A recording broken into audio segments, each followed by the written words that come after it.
Ato ta sa mala prohibita og mala insi. What is mala insi and what is mala prohibita? Definition first. Kung mag-ingon ta og mala insi, unsa ni nga mga krimen? These are crimes which are evil in itself.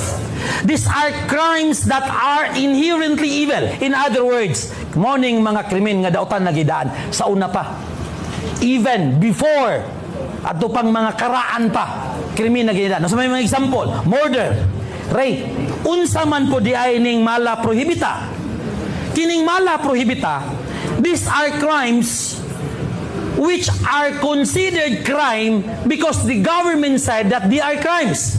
These are crimes that maybe this crime is not a crime before. Posible kini nga krimen dili ni krimen sa una. Kini nga act okay ra ni sa una. Pero nakita sa gobyerno nga dili maayo, kailangan ni i-control. Dapat buhatan ni og balaod nga mag-prevent ani. Illegal logging, pagpamutol og kahoy. Di ba? Kanang mamutol ka og kahoy. Krimen ba na sa una? Dili. Sa una, bisag pila ka kahoy imong putlon, pwede. Walay problema kay dili na krimen.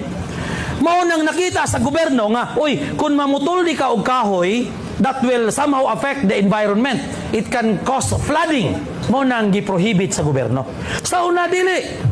Bahalag pila ka buok imong putlon. Kay kung bawal pa na sa una, na priso na tana si Noah.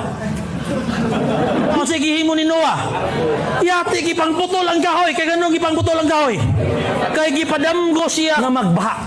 So iyang gihimo gipang putol niya ang mga kahoy. Kay naghimo siya og arka nga gitawag nga arka ni Noah.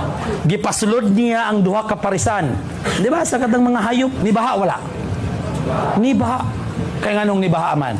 Kay gipang putol ang mga kahoy mo hinungdan. Pero nganong wa man na preso si Noah? Tungod kay atong higayon na wala pay krimen nga nagpenalize sa illegal logging.